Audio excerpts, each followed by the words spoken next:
Hi team, welcome to our lucky ஆரம் channel. இன்றைக்கி ஒரு நல்ல ஒரு வீடியோ பார்க்கலாம்.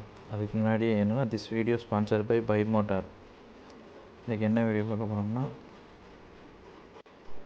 இல்லை துரு பிடிக்கும் தெரியுமா, கம்பிலாம் துரு பிடிக்காத எப்படி சரி பண்ணணும்னு சொல்லி, அதுக்கு ஒரு நல்ல ஒரு எக்ஸாம்பிள்னு சொல்ல போனால், பைக்கு அதில் பம்பர் இருக்குல்ல, பம்பர் துரு இறந்துச்சுன்னா அது எப்படி பண்ணலாம் அப்படின்னு சொல்லி இன்றைக்கி இந்த வீடியோவில் நம்ம பார்க்கலாம். ஓகேவா? அதுக்கு என்னென்ன கெமிக்கல் யூஸ் பண்ணணும், என்ன மாதிரி யூஸ் பண்ணால் இந்த மாதிரி சொல்யூஷன் கிடைக்கும். இது வந்து எல்லாத்துக்கும் நம்ம பொறுத்துன்னு சொல்ல முடியாது. மேக்ஸிமம் துரு பிடிச்சதுக்கு நம்ம பண்ணிக்கலாம். இந்த கேட்டுக்கு மட்டும் பொருந்தாதுங்க. கேட்டுக்குள்ள மெட்டல் வேறு, இதுக்குள்ள மெட்டல் வேறு. ஓகே, கம்பி மாதிரி பொருளுக்கு தொங்க விட்டுறலாம். அடுத்தது அந்த மாதிரி பெயிண்ட் ரிமூவர் ஒன்று வாங்கணும். இது பாத்தீங்கன்னா உங்க ஏரியாவில் இருக்கிற பெயிண்ட் கடையில கிடைக்கும். எந்த கம்பெனியா இருந்தாலும் பிரச்சனை இல்லை, ஆனா பெயிண்ட் ரிமூவர்னு கேட்டு வாங்குங்க. அடுத்தது அந்த பெயிண்ட் ரிமூவர் திரவத்தை உங்க தேவைக்கேற்ப தனியா எடுத்துக்கிடுங்க. அடுத்தது முகத்துல மாஸ்க்கும் கையில கிளவுஸும் போட்டு இந்த லிக்விட பெயிண்ட் மேல அப்ளை பண்ணிருங்க.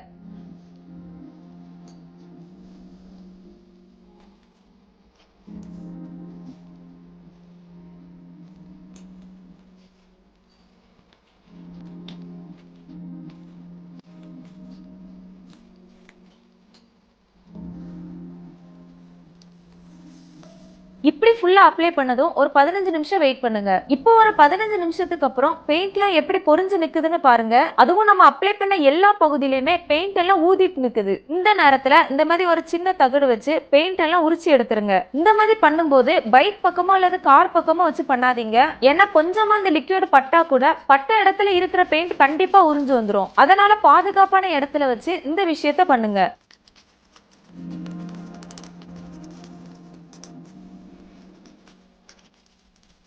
இப்ப ரொம்ப ஈஸியாவே எல்லா பெயிண்டையும் எடுத்தாச்சு. அதே மாதிரி ஏற்கனவே பெயிண்ட் உறிஞ்ச இடத்துல இந்த மாதிரி துரு பிடிச்சிருந்துச்சு. பெயிண்ட் ரிமூவர் இந்த துருவை எடுக்காது. அதனால உப்பு தலை வச்சு தேய்ச்சு இந்த துருவை இப்ப எடுத்துடலாம். இப்படி துருவை எடுத்ததும் ஆத்து தண்ணி அல்லது டிஸ்டில் வாட்டர் வச்சு இந்த மெட்டலை ஃபுல்லா தொடச்சி காய வச்சிடலாம்.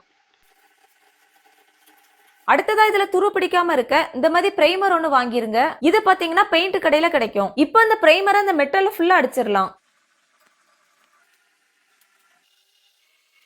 இப்படி ஃபுல்லா அடிச்சதும் நல்லா காய விட்டுருங்க. நல்லா காஞ்சதும் கடைசியா இன்னொரு கோட்டிங் பிரைமர் அடிச்சிருங்க. இப்போ கடைசி அடிச்ச கோட்டிங் சூப்பரா காஞ்சிருச்சு. அடுத்ததா இதுல பெயிண்ட் அடிக்கணும். ஏற்கனவே கருப்பு கலர் அடிச்சிருந்ததுனால நம்மளும் கருப்பு கலர் அடிச்சிடலாம். இப்போ ஈஸியா அடிக்க நம்ம பெயிண்ட் கடையில இருந்து கருப்பு கலர் ஸ்ப்ரே பெயிண்ட் வாங்கியிருக்கோம். இப்போ இதை நல்லா குலுக்கிட்டு அடிச்சிடலாம். அடிக்கும் போது மாஸ்க்கும் கிளவுஸும் போட்டுட்டு அடிங்க.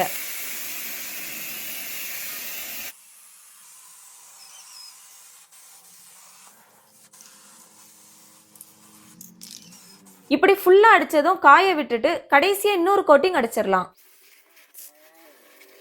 இப்ப ரெண்டாவது கோட்டிங்கும் நல்லா காஞ்சிருச்சு. இப்போ இத பைக்ல மாட்டி எப்படி இருக்குன்னு நேரடியாவே பாத்திரலாம். இப்ப பாருங்க, மாட்டினது புதுசு மாதிரியே இருக்கு. கொஞ்சமா பெயிண்ட் உரியும் போதே இந்த மாதிரி பண்ணோம்னா நம்ம பைக்ல உள்ள இந்த மாதிரி பாகங்கள் துரு பிடிச்சு ஓட்ட விழாது.